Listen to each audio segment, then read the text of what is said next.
Al'ummar Nijar suna cikin wani yanayi na rashin jin daɗi da walwala sakamakon yanke musu wutar lantarki da aka yi. Assalamu alaikum wa rahmatullah, barkanmu da zuwa Mahaka TV.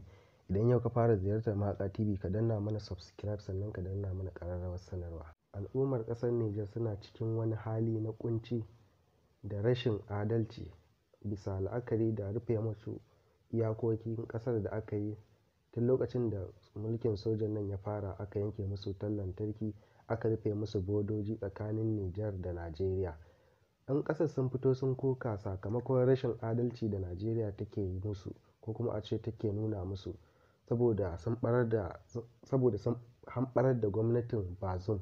Bazoum ɗin ma yana cikin wani yanayi na rashin jin daɗi sakamakon yana hannun sojoji, har yanzu ba su ba shi full freedom ba. Yanzu haka yana hannunsu a cikin gidansu, amma ba sa ba shi duk wani iko da yake da shi. Sakamakon haka ne al'ummar ƙasar suka koka akan halin da suke ciki na rashin jin daɗi da kuma rashin samun walwala.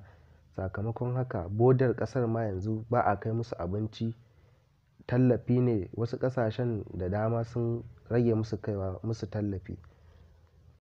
Tuni dai shugaban ƙasar Nijar na mulkin sojan nan ya kori jakadiyar Faransa da take zaune a Nijar da kuma ta Amerika, sakamakon suna zargin su da wasu makirce-makirce da suke shirin ƙullawa ƙasar Nijar. Tuni dai ya sallame su, suka koma ƙasashensu. Talakawa kuma suna nan suna ta tofa albarkacin bakinsu, suna cewa ya kamata mulkin sojan nan da ake ta yi har yanzu kimanin tsawon wata ɗaya kenan yau cif ya kamata a kawo ƙarshen shi. Wasu kuma suna jin daɗin wannan mulki akan cewa lalle a ci gaba da yin wannan mulki. Sun fi jin daɗin mulkin soja akan mulkin demokuraɗiyya, wannan shuɗaɗɗiyar gwamnati da aka kifar ta huce. To jama'a, wannan tasha tamu dai za ta kawo muku labarurruka masu inganci da masu ma'ana da za ku nishaɗantu da su. Nan gaba kaɗan insha Allah za mu kawo muku yanayin ƙasar Nijar ɗin, ya suke ciki, wani hali suke, suna jin daɗi ne ko suna shan wahala. Kar ku manta ku danna mana subscribe sannan ku danna mana ƙararrawar sanarwa. Mun gode, taku Mahaka TV.